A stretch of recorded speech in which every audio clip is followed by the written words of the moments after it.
ನಮ್ಮ ಮಂಗಳೂರು ಸ್ಟೈಲಲ್ಲಿ ಮಾಡುವಂತಹ ಒಂದು ಸೂಪರ್ ಆಗಿರುವಂತಹ ಗರಿ ಗರಿ ಆಗಿರುವಂಥ ತುಂಬಾ ರುಚಿಯಾಗಿರುವಂತಹ ಹೀರೆಕಾಯಿ ಬಜ್ಜಿಯನ್ನು ಸುಲಭವಾಗಿ ಯಾವ ಥರ ಮಾಡ್ಕೋಬೋದು ಅನ್ನೋದನ್ನು ಇವತ್ತಿನ ವಿಡಿಯೋದಲ್ಲಿ ಹೇಳ್ಕೊಡ್ತಾ ಇದ್ದೇನೆ. ರೆಸಿಪಿನ ನೋಡಿ ಒಂದ್ಸರಿ ಟ್ರೈ ಮಾಡಿ ನಿಮ್ಮ ಫೀಡ್ಬ್ಯಾಕ್ನ ತಿಳಿಸಿ. ಸರಿ, ಹಾಗಾದರೆ ಈ ವಿಶೇಷವಾಗಿರುವಂಥ ರೆಸಿಪಿನ ಹೇಗೆ ಮಾಡೋದು ಅನ್ನೋದನ್ನು ನೋಡ್ಕೊಂಬರೋಣ. ನೋಡಿ, ಇವತ್ತೊಂದು ಸೂಪರ್ ಆಗಿರುವಂತಹ ಹೀರೆಕಾಯಿ ಬಜ್ಜಿಯನ್ನು ಮಾಡೋದನ್ನು ಹೇಳ್ಕೊಡ್ತಾ ಇದ್ದೇನೆ ನಮ್ಮ ಮಂಗಳೂರು ಸ್ಟೈಲಲ್ಲಿ. ನೀವು ಫಸ್ಟ್ ಏನು ಮಾಡಬೇಕು ಅಂತಂದು, ನೀವು ಬಜ್ಜಿ ಮಾಡುವಾಗ ನೀಟಾಗಿ ತೊಳೆದುಕೊಂಡು ಅದಾದ ನಂತರ ಸಿಪ್ಪೆ ತೆಗಿಬೇಕು. ನೋಡಿ, ಈ ಥರ ಕಟ್ ಮಾಡ್ಕೊಂಡಿದ್ದೇನೆ. ಬಜ್ಜಿ ಮಾಡಬೇಕಾದ್ರೆ ನಾವು ಹೀರೆಕಾಯಿಯನ್ನು ನೋಡಿ ಈ ಥರ ಕ್ರಾಸ್ ಆಗಿ ಕಟ್ ಮಾಡಬೇಕು. ನೋಡಿ, ಇಷ್ಟು ದಪ್ಪ ಪೀಸನ್ನು ಮಾಡ್ಕೋಬೇಕು. ನೋಡಿ, ಹೀರೆಕಾಯಿಯನ್ನು ನೀಟಾಗಿ ಈ ಥರ ಕಟ್ ಮಾಡಿಕೊಂಡು ಸಪ್ರಕ್ಕೆ ಹೆಚ್ಕೊಂಡು ಇಟ್ಕೊಂಡಿದ್ದೇನೆ. ಆಲ್ಮೋಸ್ಟ್ ಒಂದು ಹೀರೆಕಾಯಿ ತಗೊಂಡಿದ್ದೇನೆ ನಾನು ಅಷ್ಟೇ. ಈಗ ಬಜ್ಜಿ ಮಸಾಲ ಅಂದರೆ ಕೋಟಿಂಗ್ ಮಸಾಲ ಇರುತ್ತಲ್ವ, ಅದನ್ನ ರೆಡಿ ಮಾಡ್ಕೋಬೇಕು. ಸ್ವಲ್ಪ ಕಡಲೆ ಹಿಟ್ಟನ್ನು ತಗೊಳ್ಳಿ. ನಾನೊಂದು 5-6 ಟೇಬಲ್ ಸ್ಪೂನಷ್ಟು ಕಡಲೆ ಹಿಟ್ಟನ್ನು ತಗೊತಾ ಇದ್ದೇನೆ. ತುಂಬಾ ಸಿಂಪಲಾಗಿ ಮಾಡ್ಬೋದು, ಜಾಸ್ತಿ ಟೈಮ್ ಕೂಡ ಬೇಕಾಗಿಲ್ಲ. ಒಂದು 5-6 ಟೇಬಲ್ ಸ್ಪೂನಷ್ಟು ಕಡಲೆ ಹಿಟ್ಟನ್ನು ಒಂದು ಪಾತ್ರೆಗೆ ಹಾಕ್ಕೊಂಡಿದ್ದೇನೆ. ಇದಕ್ಕೆ ಸ್ವಲ್ಪ ಅರಿಶಿನ ಪುಡಿ ಹಾಕ್ಕೊಳ್ಳಿ. ಅರ್ಧ ಟೇಬಲ್ ಸ್ಪೂನಷ್ಟು ಖಾರದ ಪುಡಿ ಹಾಕೊತಾ ಇದ್ದೇನೆ. ಖಾರ ನೋಡಿಕೊಂಡು ನೀವು ಅಡ್ಜಸ್ಟ್ ಮಾಡ್ಕೋಬೋದು, ಎಷ್ಟು ಬೇಕಷ್ಟು ಹಾಕ್ಕೊಳ್ಳಿ. ಅರ್ಧ ಟೇಬಲ್ ಸ್ಪೂನಷ್ಟು ನಾನು ಗರಂ ಮಸಾಲ ಪುಡಿಯನ್ನು ಹಾಕೊತಾ ಇದ್ದೇನೆ. ಫ್ಲೇವರ್ ತುಂಬಾ ಚೆನ್ನಾಗಿ ಬರುತ್ತೆ. ನೀವು ಗರಂ ಮಸಾಲ ಪುಡಿ ಬೇಡ ಅಂತಂದರೆ ಸಾಂಬಾರು ಪುಡಿ ಬೇಕಾದರೂ ಹಾಕಿ ನೋಡಿ, ತುಂಬಾ ಚೆನ್ನಾಗಿರುತ್ತೆ. ಅರ್ಧ ಟೇಬಲ್ ಸ್ಪೂನಷ್ಟು ಉಪ್ಪನ್ನು ಹಾಕೊತಾ ಇದ್ದೇನೆ. ಉಪ್ಪು ಕೂಡ ಅಷ್ಟೇ ನೋಡ್ಕೊಂಡು ಅಡ್ಜಸ್ಟ್ ಮಾಡ್ಕೊಳ್ಳಿ. 4-5 ಡ್ರಾಪ್ ಲಿಂಬೆ ರಸನ ಹಾಕೊಳ್ಳಿ, ತುಂಬಾ ಚೆನ್ನಾಗಿ ಬರುತ್ತೆ. ಲಿಂಬೆ ರಸ ಜಾಸ್ತಿ ಬೇಡ, ಜಸ್ಟ್ 4-5 ಡ್ರಾಪ್ ಅಷ್ಟೇ.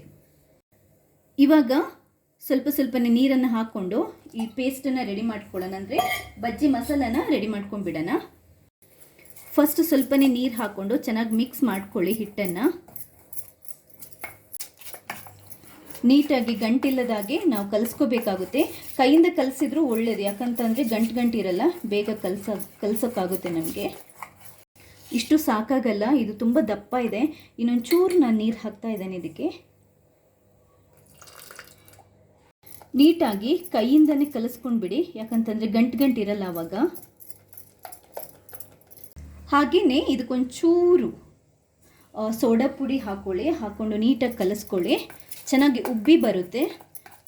ಬೇಡ ಅಂತಂದರೆ ಸ್ಕಿಪ್ ಮಾಡ್ಬೋದು, ಏನು ತೊಂದರೆ ಇಲ್ಲ. ಬಟ್ ಇಮಿಡಿಯೇಟಾಗಿ ಮಾಡೋದಿದ್ರೆ ಒಂಚೂರು ಸೋಡಾ ಪುಡಿ ಹಾಕಿ ಮಾಡಿದರೆ ಪರ್ಫೆಕ್ಟಾಗಿ ಉಬ್ಬಿ ಬಂದು ಚೆನ್ನಾಗಾಗುತ್ತೆ, ಗರಿ ಆಗುತ್ತೆ ನಮಗೆ ಈ ಬಜ್ಜಿ.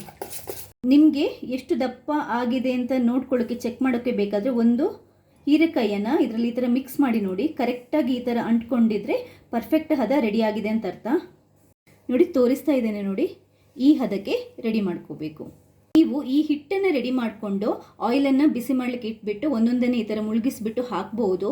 ಕೆಲವರು ಮಿಕ್ಸ್ ಮಾಡಿರ್ತಾರೆ, ಬಟ್ ನೀರು ಬಿಟ್ಬಿಡುತ್ತೆ ಹಿಟ್ಟಿನ ಹದ, ಆಮೇಲೆ ಹೆಚ್ಚು ಕಮ್ಮಿ ಆಗುತ್ತೆ. ಅದರ ಬದಲಾಗಿ ಹಿಟ್ಟು ಸಪ್ರೇಟ್, ಹೀರೆಕಾಯಿನ ಸಪ್ರೇಟಾಗಿ ಇಟ್ಬಿಟ್ಟು ಎಣ್ಣೆ ಕಾದ ನಂತರ ಒಂದೊಂದನ್ನೇ ನಾವು ಈ ಥರ ಕೋಟ್ ಮಾಡಿ ಹಾಕೋದು ಒಳ್ಳೆಯದು. ಇವಾಗ ಸ್ಟವ್ ಮೇಲೆ ಒಂದು ಬಾಣಲೆ ಇಟ್ಟು ಎಣ್ಣೆ ಹಾಕ್ಕೊಂಡು ಚೆನ್ನಾಗಿ ಕಾಯಿಸಬೇಕು. ಮೀಡಿಯಂ ಉರಿಯಲ್ಲಿ ಇಟ್ಕೊಂಡು ಎಣ್ಣೆನ ಚೆನ್ನಾಗಿ ಕಾಯಿಸಿದ ನಂತರ ನಾವು ಬಜ್ಜಿನ ಹಾಕೋಬೇಕು. ಹಿಟ್ಟಿಗೆ ಒಂದೊಂದೇ ಹೀರೆಕಾಯಿಯನ್ನು ಈ ಥರ ಮುಳುಗಿಸ್ಬಿಟ್ಟು ನಾವು ಎಣ್ಣೆಯಲ್ಲಿ ಬಿಡಬೇಕು. ನೋಡಿ, ಈ ಥರ ಹಾಕೊಳ್ಳಿ ಒಂದೊಂದೇ.